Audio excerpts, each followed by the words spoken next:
hello there. Once again, it is me. I have returned for the first time this year because I really messed up on the last episode, but it's okay because I didn't say anything the whole time. So here we are now. Time for yet another round of my stupid bullshit we're going to talk about today.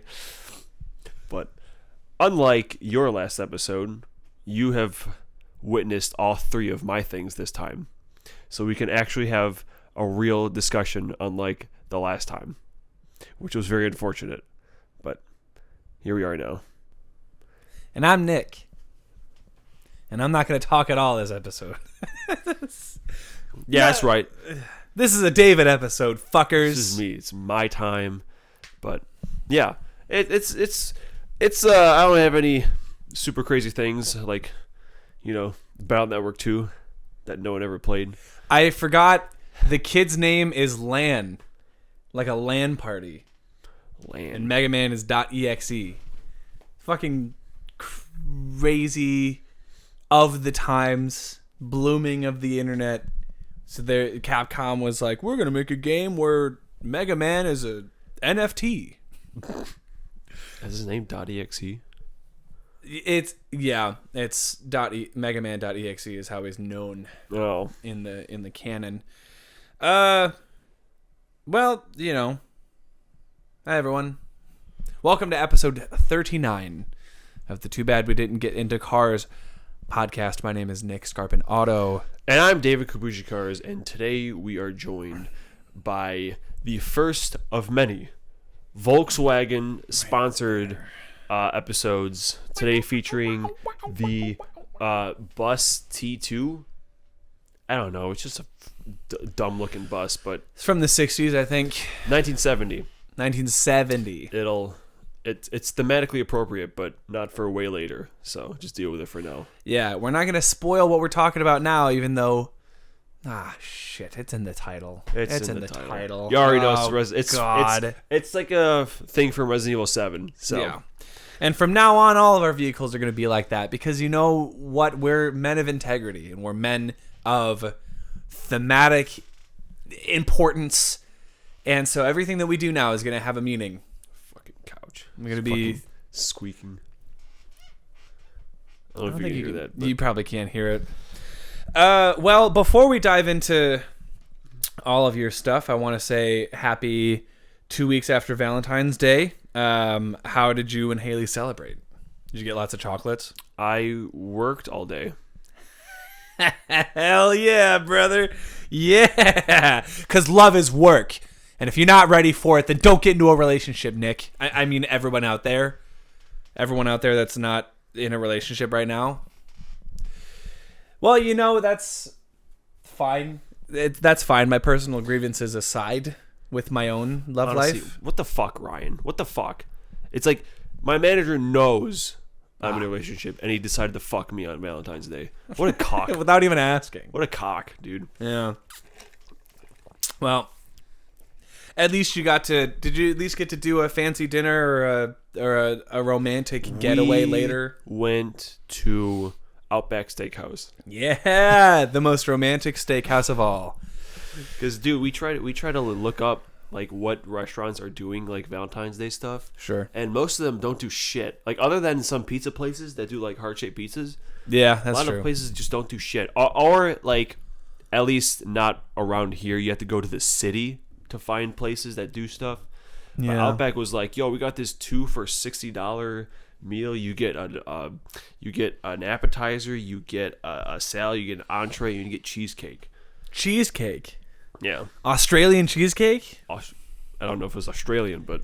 Well, it's from the Outback, so it's got to be Australian. Oh, yes. Outback cheesesteak. Oh, yeah. Outback cheesecake. It's like Outback Steakhouse, but it doesn't sound anything like it. So I don't know why I said that. Well, I'm glad you got to enjoy the most romantic day of the year, at least. Man, I love love. I talked about it in the last episode. We're talking romantic comedies again, obviously. And we're actually hitting our quota. We're actually hitting both of our episodes within the month. I don't think we've done that in half a year. Yeah. Something like that. So I'm very excited. And Don't. I know it's only because we're hitting the last day of February, or what would be the last day of February.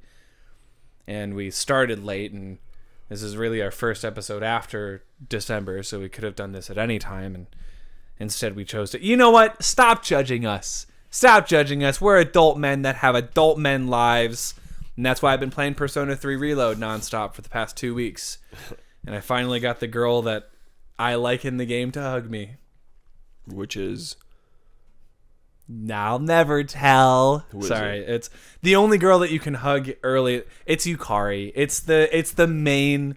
It's the first girl you meet. She represents the lover's arcana, so of course people are gonna fall for her, because it's either her, the rich girl who has a terrible relationship with her parents and is very cold and stoic, or the really shy girl who is, cute in her own right. But we're not here to talk Persona girls. We're here to talk the one Persona girl that I got to hug, who also has a terrible relationship with her parents. That's just a theme in these games. That's what, as teenagers, you gotta find things that you can relate to and have in common. Yeah. And you hug it out, and you start developing a dependency for one another. And then you get into relationships really early on, and it takes you years of denying that you aren't compatible, but letting your pride get the best of you and staying in the relationship. It takes years of that before you're like, you know what? Maybe I need a break. I'm in college now. I want to experiment with other people, which is just a less mean way of saying I want to make out with other people, but I don't want to do it with you anymore because I'm going to go away to school. And that's Persona 6. It's not Persona 6. It hasn't even come out yet. Anyway, this is all the talking that I promise I'm going to do. Just like Grand Theft Auto 6 is just going to take forever to come out. Yeah. They're just suckling the teat of 3, 4, and 5 still. I love the meme. Oh my god, it's exactly like Persona. Oh my god. Grand Theft Auto might be American Persona. Sound off in the comment section below if you think. Well, they're both rated M. They both have romantic subplots that you have to do special missions to unlock. They're not similar in that way, Nick. They have guns. Grand Theft Auto and Persona are very different. You have guns. You can steal vans in Persona 5.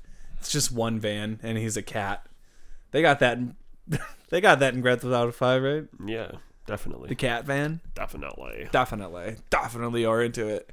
So that's what I've been doing, and that's how I spent Valentine's Day. Was playing Persona. I got a PS5. That's pretty cool. It, as far as graphically and how the games run, I don't know if it's just me. Obviously, I know it's better than the PS4. But did the graphics look that much better? Granted, I've only played an anime game so far. But I don't know, man. I've seen plenty of videos on the internet of people comparing like The Last of Us Part 2 remastered for PS5 and when it came out on PS4, and God of War. I think Ragnarok came out on both. No, it was just PS5. I don't think Ragnarok was on 4. But then it must have been the first God of War. And you look at them side by side, and certain games definitely have a difference. But for the most part, I feel like every new generation of video game console that comes out has less technological improvements than the last. Because when the PS1 and the PS2 came out, PS2 was so much better looking. It was all about graphics, and the graphics look so much better. Same thing when moving from Xbox to 360, and you played Gears of War on 360, and you're like, whoa, that's a real person. It's not whatever Final Fantasy was trying to do, But like, granted, there's only like graphics could only be so good. Yeah. Like, it would just kind of hit the point where it's like, all right, well, this is the peak. And now people are starting to be more drawn to games that have less good graphics. I think we're reverting. This has been for years now, where people they're whenever a new game comes out that everyone is talking about, it's not a big AAA EA title that, let's face it, most of them are not pay to win, but they're live service. And they have battle passes, and they have cosmetic items that you can buy, and the developers are like, people are going to play these for years, and we're going to keep them alive until, just like the Avengers game, people start to hate that model, and they drop it all together, and then Square Enix goes out of business. And now, shit like Pizza Tower, and I don't know if Helldivers is considered, it's not indie, but they're selling for $40.